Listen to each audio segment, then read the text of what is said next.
Vinyl people, this is Darren here on a Sunday afternoon up in the record room. Thank you for checking this video out, and if you like it, if you like some of my other videos, go ahead and subscribe. Sure to appreciate that. But today I'm going to be this is my entry for a contest for a gentleman by the name of Edwin. Has a fantastic vinyl channel called The Pretty Green Vinyl Guy.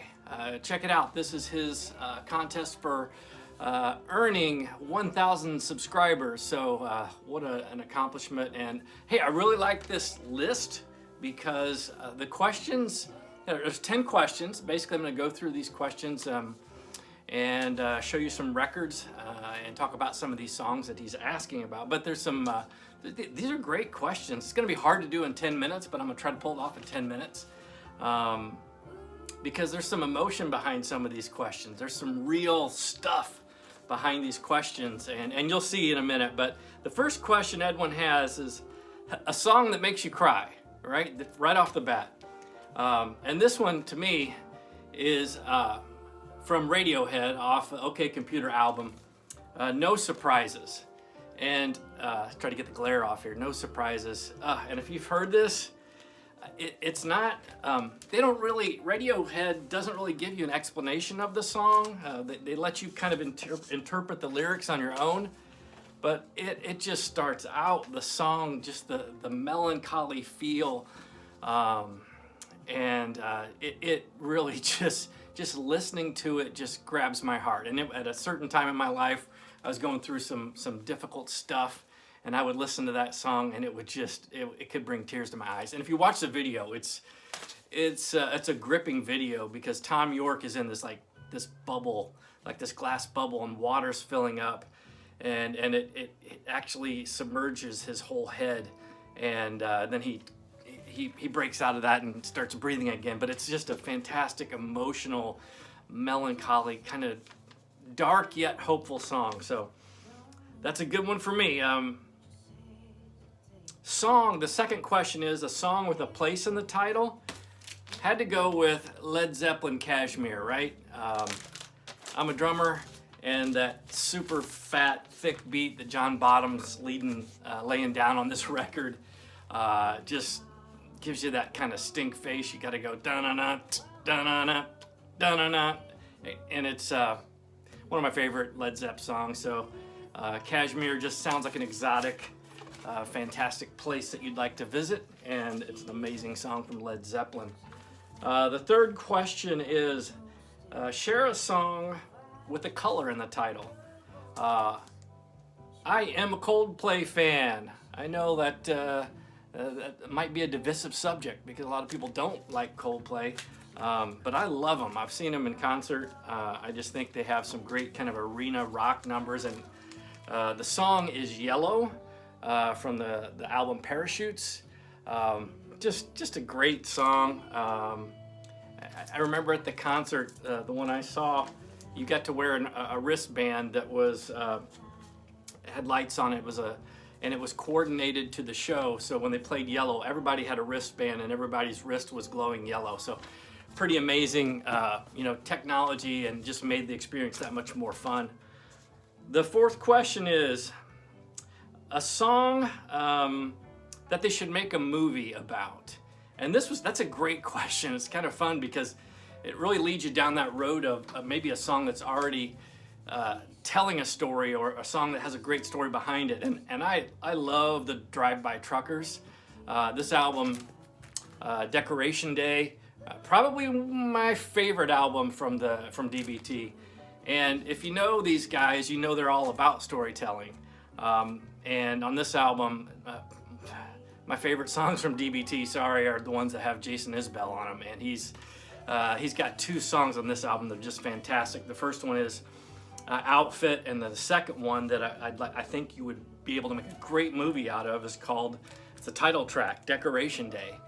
And this song is about kind of the dirty South, and just family feuds and battles, and the Hill Boys and the Lawsons, and how they killed a boy, and Holland Hill's coming back after him.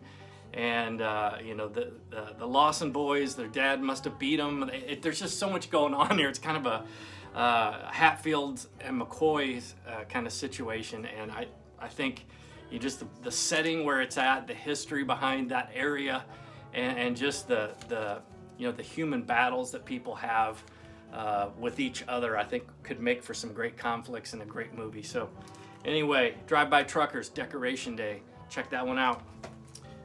5, a song to play for a friend who hasn't heard your favorite artist. I think that's what it is.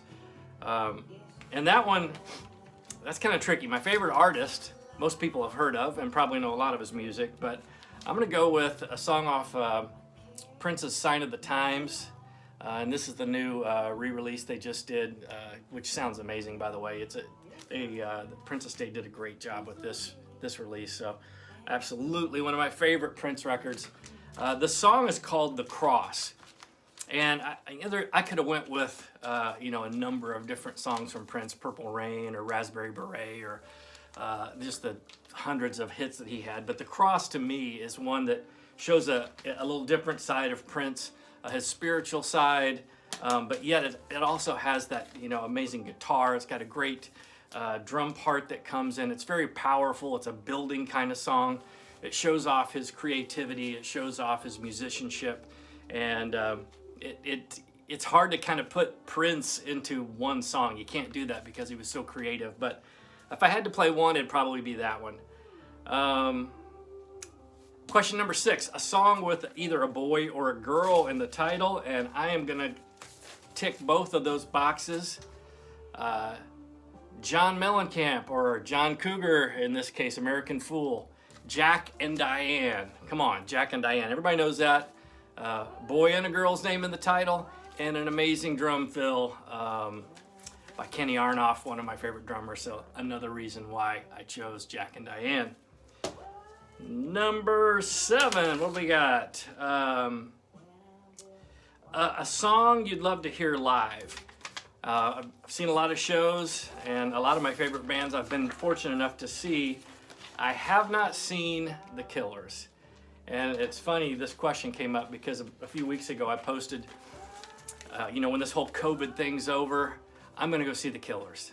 They are on my list of bands to see, and whatever it takes. I think they're gonna be at Red Rock, supposed to be next summer. I would make the trip to see that. So, but the song I'd love to see them perform live is Mr. Brightside, right? Probably everyone's favorite, but just such a huge sing-along anthem. You know, just fun dance song, and very powerful. I think it'd be very powerful to hear that in a you know, a large concert setting with everybody singing along. So, Mr. Brightside from The Killers. Number 8, a song you remember, the first song you remember dancing to. I was gonna say probably Billie Jean from Michael Jackson, but then I got to thinking, you know, back in the day when I was a youngster starting to really get into music, you know, AC/DC, this album was just, you know, all over the radio. And you don't think of this as really as a dance record, but Shook Me All Night Long. Come on, that was probably the song it was cool for boys to dance to. And I remember at like, you know, high school dances, they would play this, and a lot of the guys would actually come out and dance to this. So, and I'm thinking fast dance. I'm not thinking slow dance. That's no fun to talk about that. But AC/DC, Shook Me All Night Long. Still, who wouldn't dance to that? All right, number 9, your funeral song. Oh my gosh, I've thought about this, and this one might be tough for me, but the song is actually called Ain't No Grave Gonna Hold Me Down. And I believe it was originally written by Johnny Cash. I'm pretty sure it was. But the version that I love, and I don't have a record to show of it, is from a group actually called Bethel Music. It's from a church out in California. And it's performed by Molly Skaggs. If you recognize the Skaggs name, it's Ricky Skaggs' daughter. And they play just a powerful performance of Ain't No Grave that just gives me chills. And for me, you know, I think about this, and I'm gonna get a little deep here, but that's what music's about, right? That's why we do this, is to tell each other and learn a little bit more about each other. But you want to learn a little bit about me. When I go, I'm gonna be passing on. My belief is that I'm not gonna be staying in that grave. And I want my loved ones to know that yes, they can mourn me, they can miss me, but I also want them to celebrate knowing that that grave is not my home. I'm moving on to someplace better, and that's what this song, if you want to check it out, Ain't No Grave Gonna Hold My Body Down by Bethel Music, or look it up from Molly Skaggs. It's a great, powerful record. Whether your beliefs are different than mine or not, it's worth listening to. And finally, a favorite song or your best concert, or a favorite song from your best concert experience. And I mentioned I've seen a lot of live shows. This is, I'm going down a different road with this, because it's not like the favorite song and the most powerful. I mean, that probably would be like U2, just an amazing rock show. I mean, you think of rock and roll, a U2 show just does it for me. But this is a little different. This is probably the most memorable and most meaningful experience I had, and it was in Indianapolis a few years ago. The band I was going to see was Need to Breathe. Need to Breathe. And we were sitting on an aisle. So there was an aisle, there was an empty row, and then the seats to the side of us, and I was on the outside row. And they started the song Multiplied. And it's just an amazing song that I love. And one of the lines here, it's like, your love is like diamonds bursting inside us, and it says these hallelujahs will be multiplied, and that's kind of the chorus. And it has this, it's really an upbeat, fun kind of song that it's got kind of a samba drum beat to it in the chorus that you can really move to. But why this was so important to me, and why it just, you know, it hits me right here, is because this aisle I was sitting beside, there was a group of girls, 3 or 4, and they started to walk up towards the stage, which, you know, they weren't going to let you do. But they were with a girl who obviously had some physical ailment. I don't know if it was mental or physical, but she couldn't, you know, she was having problems walking. They had to help her up to the front part of that, you know, the stage. And it was right when they got into the amazing chorus and the dance part. And I saw that girl, who obviously has dealt with a lot of stuff in her life, a lot of difficulties, a lot of probably struggle and pain. And I saw her friends with her, helping her get there. And they were just dancing and clapping with their hands up. And to me, it was just like such a moment of joy, something for me to remember, along with that music, the song that I loved, of overcoming, of these girls just celebrating something bigger than themselves. And just to be a part of it, I was like, I wasn't even watching the show. I was watching just how much fun these girls were having, and how they helped their friend up there to the front of the show just to have probably the time of her life. So that's it. Those are my 10 answers. I hope you enjoyed this. I'm a little over 10 minutes. Come on, I didn't make it. But maybe I can edit something out. I appreciate you guys watching. I can't wait to see the other videos, to learn a little bit more about you. I hope this has been a great day. Until the next one, God bless you. See you later.